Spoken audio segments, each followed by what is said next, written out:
Yo, what's up everybody? Llama here, and I've got a game of some Titanfall, which officially comes out Tuesday here, so it is Friday now. It's probably go up now.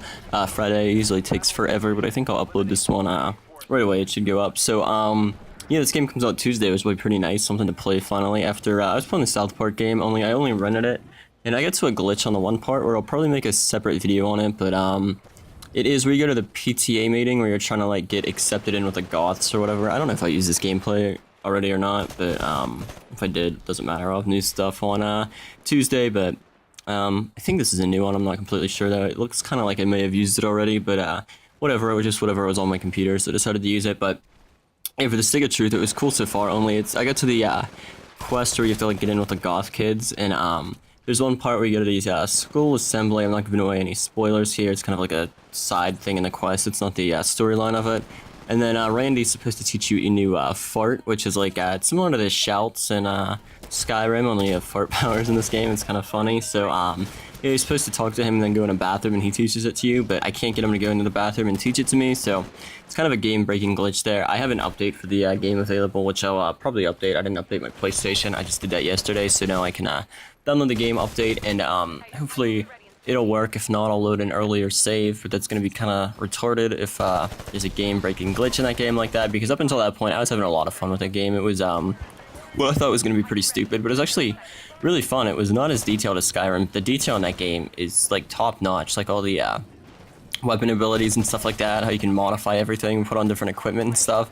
It was a fun game, and it was pretty long, too. I'm probably, like, 10 hours into the story, and I don't even think I'm halfway in if I'm only learning my third shout for it, so I don't know, by the time Tuesday comes around I'll probably take it back anyways. I think I might buy it for my computer if it runs smooth on there. I'm going to test it out because I don't know, I think it'll run on any computer pretty well. It's not like graphic intensive or anything. I'm sure even people with like 5 and 6 year old computers it should run fine on, and it's kind of annoying. It was only on the older systems, it wasn't on the Xbox One, but like I said, I rented it at a Redbox, so if anyone wanted to run it and not purchase it, Redbox has like an iPhone and Android app. Try to download that one and check it out. It's like $2 a day for the game, so I think I paid like $6 total so far, probably $8. Probably take it back tomorrow if I can get past this mission and try to beat it tonight since I'm sick and I'm not going to be doing anything. Or if it's broken, I'll just take it back today. No point in paying an extra $2 for a game that doesn't work.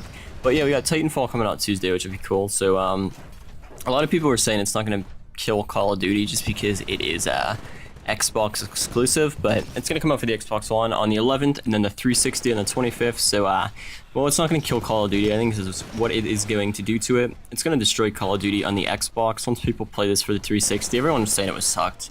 I want to say like 90% of those people haven't get to play it yet because it's a really fun game, so it'll probably be hated for a while, for like 2 weeks while it is exclusive to the Xbox One, but once it comes out to the 360, I think people are going to see how fun it is, and I don't even think people who bought the season pass for Ghost are going to be playing the new DLC that much. I think they're going to be into this game for the lifespan of it. And then the next Call of Duty is made by Sledgehammer, who are the guys behind the multiplayer for Modern Warfare 4, which was the worst Call of Duty game ever, and I think that was one of the worst multiplayer games on the 360. That was a horrible cut and paste version of MW, or not MW4, I'm sorry, MW3, they're doing MW4, but yeah, MW3 was a horrible multiplayer. That game sucked. I only had like 2 or 3 days played in it. It was like the least amount of time I ever put into a Call of Duty game. And they're the ones who are going to be developing the full game for Modern Warfare 4, so not only will we have the awesome multiplayer that they got to do for MW3 coming back, they'll do the story mode, which no one really cares about. That's another thing I saw Titanfall. I was watching some interviews with the guys on YouTube, the creator, Vince Zampella, and Adam West, or whatever the other guy's name is, something West, but I was watching one with Zampella on our Revision 3 games. They're like, why don't you put a storyline in the Titanfall? And he's like, it's basically what you have when you do the storylines. You need to get guys who write it and everything like that. He's like, it takes up almost a year to write the storyline, make everything, do the maps and stuff like that, and you're putting all this time into it. And he's like, and we can see the statistics of who played it for previous Call of Duties. He's like, 20% of the people who had Modern Warfare 2 actually played the story, and only 8% of them finished it. So when you're putting 80% of your time into the story mode that 8% of the people are going to finish, it's just a waste of time. You want to put it in the multiplayer where everyone's getting like 10 and 20 days worth of playtime into it. So that's what they did with Titanfall. There's no official story mode. I think there's some type of like zombies type of game like that, but they put all their concentration into making the multiplayer awesome, which was like 3.5 or 4 years worth of work. So hopefully this is going to be top-notch multiplayer. But I definitely agreed with that. I think Modern Warfare 4 should have done the same thing. It's like, forget the story mode. You can put back your little aliens mode or whatever it was in Ghost, because I think people do enjoy playing that. But not that many people play the story to put so much time into it, and I just think it's kind of a waste. Like they said with Titanfall, to develop for it when it's a multiplayer game now. Of course, you get other games like RPGs and stuff like that. The multiplayer is not really, I don't think it's existent in RPG games. I know Left 4 Dead and stuff like that. What was the new one? Dead Rising. I don't know if they had a multiplayer or not, but the previous ones just had like the online scoreboards to check your stats. It really didn't have a multiplayer.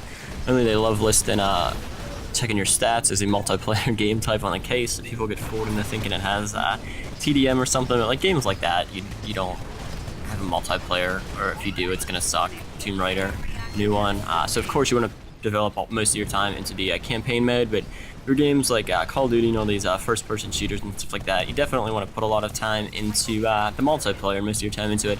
The only exception I can think is probably the Halo games, because a lot of people do enjoy playing the campaign for those games because they're so good.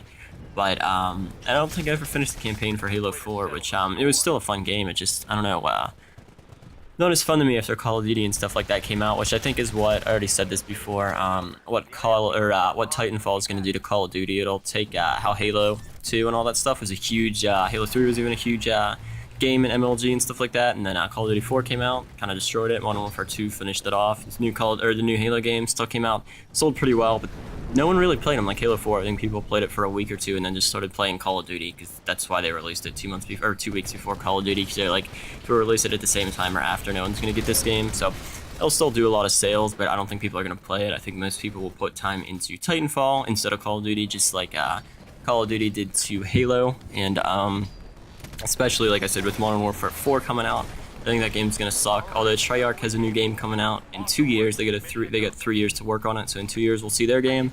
So I think they might be able to do something good for the new consoles and stuff like that. I think that's really their only chance of making Call of Duty a mainstream game again, is seeing what Treyarch has up their sleeve. Because like I said, Sledgehammer ruined Modern Warfare 3. That was one of the worst games I've ever played. The game sucked. So I expect them to do the same with Modern Warfare 4, and I think this game's gonna have a nice lifespan. They said it's gonna have at least three DLC packets. I don't think EA get their hands on this game at all to mess it up any, so it should be fun. I heard people saying Battlefield 4 was fun. It's like, it might be, but I've seen nothing but problems with that game. I haven't played it, but all I've heard is people say ranks get reset, the netcode sucks balls on that and stuff, so that might be a good game, but you know, I think Titanfall is going to do better than that, and I'm pumped for that game. It comes out Tuesday, like I said, or gotta wait till the 25th or on the 360, which kind of sucks, but I guess you have more time to play the Stick of Truth, which, like I said, is a fun game. I was doing some playthroughs there on my channel, but I wasn't commentating over them because I was getting stuck in a lot of spots, so I was just trying to edit together the storylines and stuff like that so people can have a little detailed walkthrough if they get stuck on anything. But I'll be doing commentary for this game when it comes out Tuesday, so total score was 8-31-6, so 8-6. People were complaining, they're like, oh, you only get 8 pilot kills, this game's no fun to watch. It's like, it's pretty fun to watch, even if you're killing minions and stuff like that. It's a much funner game with other parkour elements and stuff like that, so that is it, guys. Probably more South Park tonight because I'm sick, so I'm not going to do anything. I'm just going to play that game tonight, like I said. So look for that, and then Titanfall on Tuesday. And then anyone leave in the comments if you agree or disagree with what I said about Titanfall, how it's going to kill Call of Duty. Like, Call of Duty kind of like killed Halo in a way, not really kill it, but destroy its sales and destroy the population of people who play multiplayer for it. So yeah, that's it. Bye.